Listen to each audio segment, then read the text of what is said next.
Yo, yo, tis I. Look at that sky. Gorgeous. Ooh, ah. Anyways.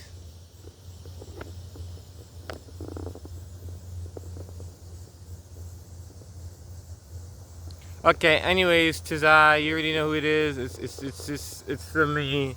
It's the me. Um, Alexander Brine. She killed it. She was the costume designer for Fantastic Four. I'm reviewing Fantastic Four. Oh my, she killed it. This movie is above mid, I would say. You got Vanessa Kirby, A-lister. You got Pedro Pascal, the modern day Marlon Brando, A-lister, you know, who make this movie fantastic, right? But everything else makes this movie mid.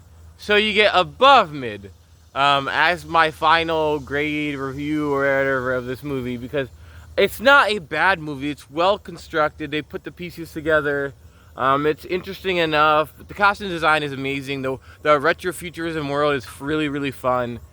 But I feel like there was never a scene in the movie Fantastic Four 2025 that stole me. That where I was like, oh my, wow, wow, wow. Versus in Superman, there's like the end of the freaking his promo or his speech at the end versus Lex Luthor.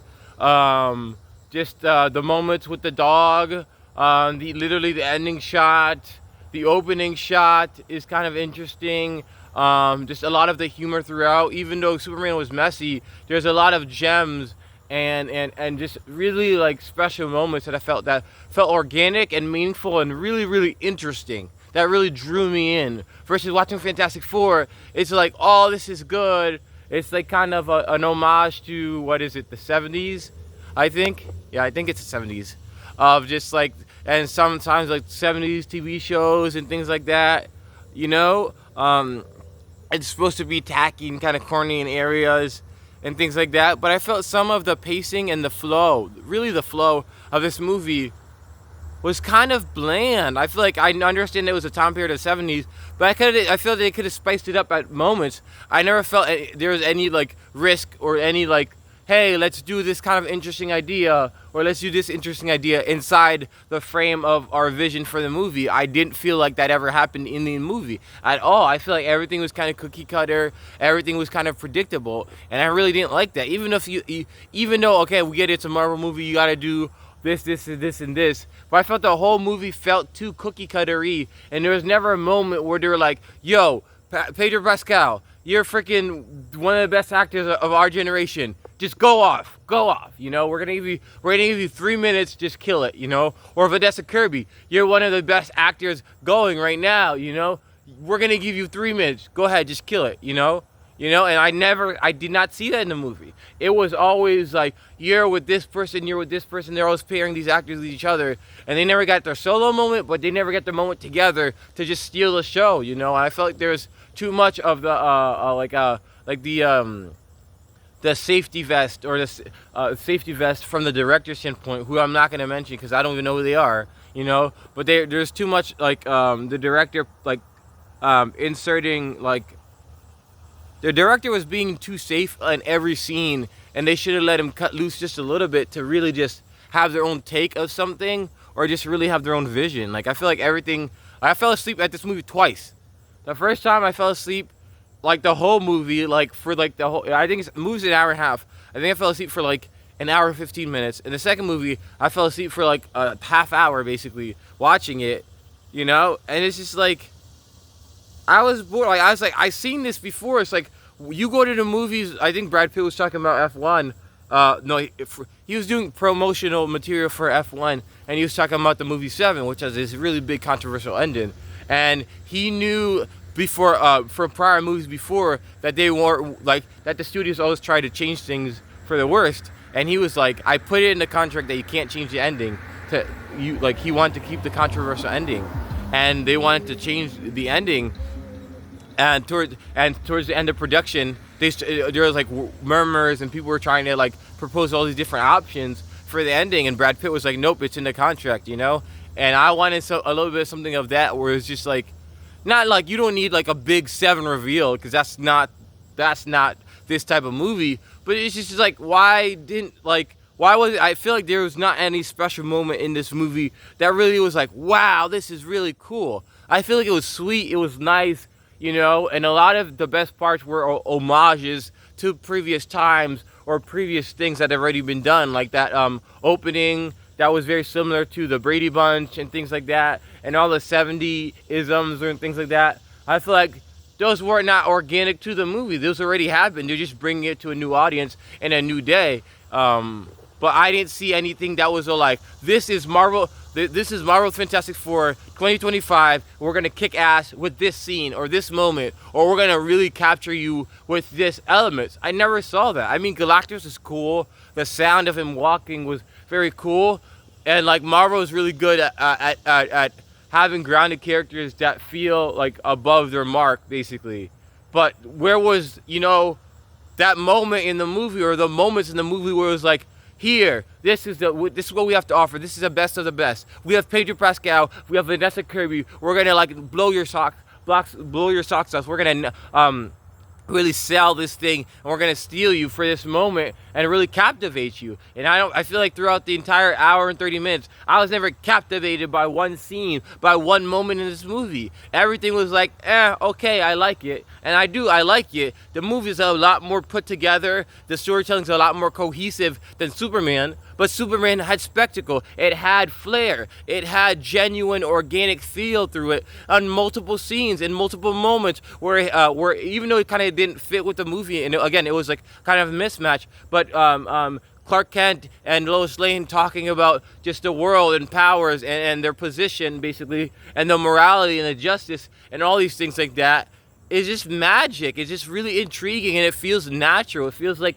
a very Quentin Tarantino thing, where you're just letting him, like, this is a very realistic feeling, it feels like the real world, and the thing about Marvel's Fantastic Four, why I'm saying it just never felt like, it never not felt like a Marvel movie, and I wanted it a little bit to, like, I wanted to feel that magic of the movies, to be enchanted, and one scene or something, as a whole, yeah, the movie is above mid.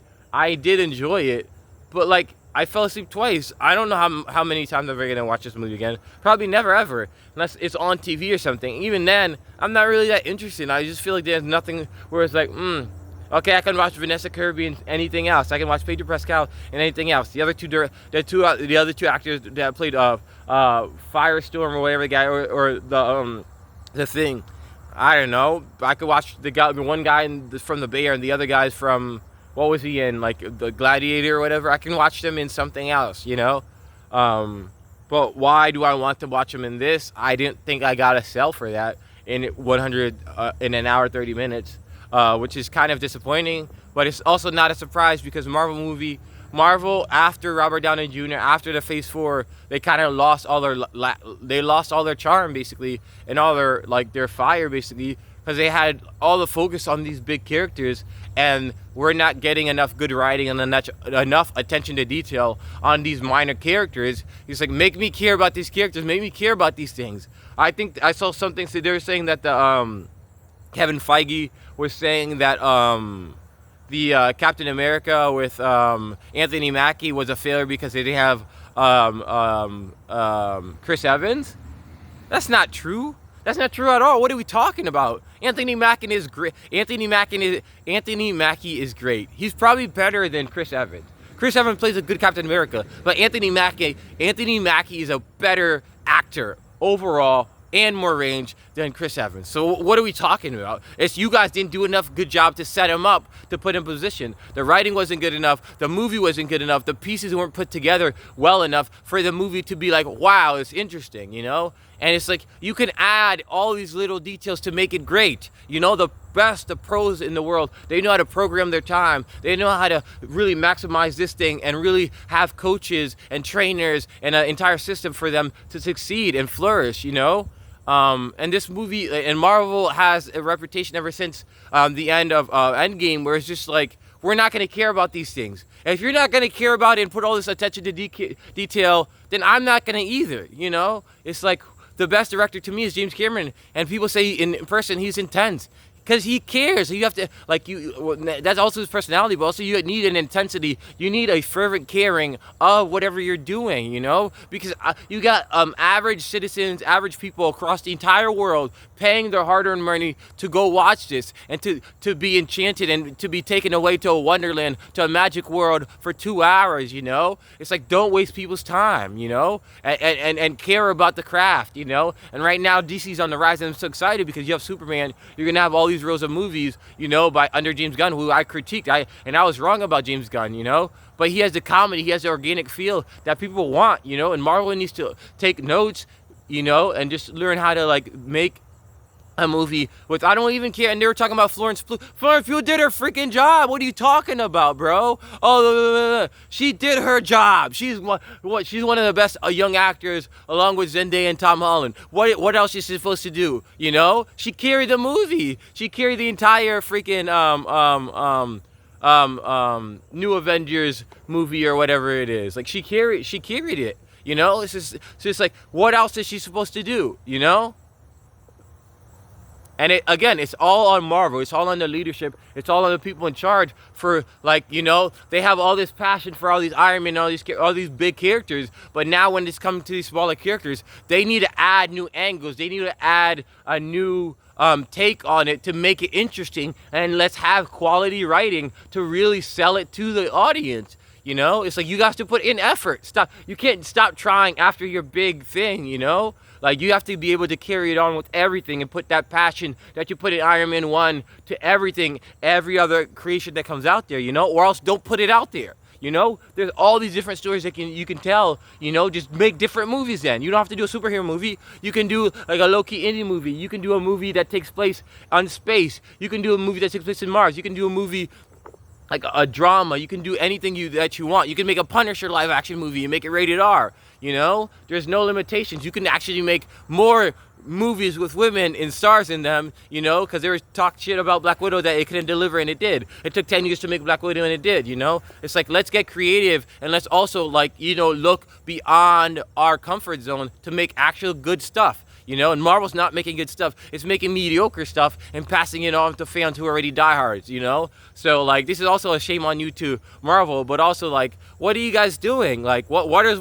are we doing here? You know? It's like, why did I pay my money to see an above average movie? And I know people are gonna be like, wow, I really enjoyed this. Yeah, but it's like, this is Marvel movie 2001, Marvel movie 1001. You know, we've seen this time and time again. How are you making it different? How are you adding your little spice to it to really take it home to the fans? You know, I feel like they're just not doing that. They just don't care anymore. And I feel like there's too much focus on these big mainstay characters and not enough focus on the smaller characters. Where especially for Marvel specifically, a lot of characters are not as powerful as DC characters, so they're not putting as much effort and energy into it. So it's just like, oh, because it's a minor character. If you're gonna do Echo, do it 1,000%. Don't half-ass it. And all they're doing is half-assing it, you know? So it's like, you know? And again, there are millions of other movies that you can do. You can do drama, action, comedy, romance, freaking, you know, like a rom-com, a thriller, like, you know, a mystery, you know, a horror. Who cares? We haven't seen a Marvel horror movie, you know? Why can't we have a slew of them? You know, just tag it so that's it's rated R or whatever like that, so you don't have, like, the kids and families going. But it's like, again, like, there's no limitations, and they're putting limitations on it for this cookie cutter bullshit. Okay, like, if you want to sell merchandise, if you want to sell toys and things like that, that's good. But if you want to be a filmmaker, a director, a producer, and have you know, like, some sort of pride in your work, do that, you know? And it's just, like, really frustrating because, like, it's not that this movie is a bad movie, it's that it should have been better. You have freaking Vanessa Kirby, Pedro Pascal. Deliver above average, deliver a great movie, you know? You have all the pieces, there's no excuses. Do your job. Anyways, but I did enjoy the movie. I think you should go watch it, you should have a good time. I just don't think it's the level that it should be for a production company that's been pumping out banger after banger after banger. Now they're in this you know, the drop off period where they're just like, they've come down to earth, and, you know, they've gone below earth, and they're just like it's like, to the diehards fans, to the fans who really care about this, and just to the people who care about films, and, you know, like, you're cornering the market on these big, like, hodgepodge, big blockbuster movies, you know? And you're not even putting the quality up there, you know? We had it with Iron Man and Robert Downey Jr., but now we can't have it with Fantastic Four. We can't have it with the new Avengers. We can't have it with, like, or the Thunderbolts movie. We can't have it with stinking Captain America, Anthony Mackie's Captain America. We can't have it with, I think they said Moon Knight was good, but we can't have it with Echo or Hawkeye or things like that, where it's like above the level where it's great, where you're striving for greatness, you know? Anyways, that's my take. 15-minute video or whatever like that, but like, I'm disappointed. I feel like it could have and it should have been better with all the pieces that you have. You don't have freaking LeBron James and freaking like Jordan on the same team and you go 500. You know? You better go freaking 60, 70 wins. You know? Come on, that's what we're here for, you know? And it's like, and it's also another thing is too, is like, if you're a position that, like, if you're Anthony Kevin Feige or any one of the executives and things like that, you know, like what? Is this the first time they started making movies? Like, why now are you, like, you know, like, to me it's just a slight on just like their credibility at this point, because it's like you guys forgot how to do your job, like. So then you guys weren't really good. Then you were just riding off the fact that you have Robert Downey Jr. and these good writers in the moment. To me, it's like, all right, then you're not an all-time great. Then you're an average. You know, at the end of the day, you're an average producer. You're an average thingy. You guys are a one-hit wonder. You're a one-hit wonder. If you have all these phases of these movies, you know, okay, then you're not nice. You know, and I feel like if I want to do something, I'm going to try to do the best and try my hardest and be the best. You know, and really care about it. But it's just like, okay, good to know you guys are all mediocre, or you guys are just about like average. You know, it's like good to know that you don't really care about the craft you put into. Good to know that you guys are phoning it in as producers, as directors, as executives. Because I know Pedro Pascal's not phoning it in. I know Vanessa Kirby's not phoning it in. I know freaking Alexander Bryan, who did the freaking amazing costume design, is not phoning it in. You know, it's the leadership and the writers that putting in the writers' room, or the writers are bringing onto the team, who are not making this thing great, you know? And it deserves to be great, and it should to be great. And if it's not going to be great, it should be something unique and special, and the identity should be something solid that, like, people can identify with, even though if it doesn't sell over every crowd, every people, it should be something that's like special to somebody, you know? And I don't think that Fantastic Four was special to somebody.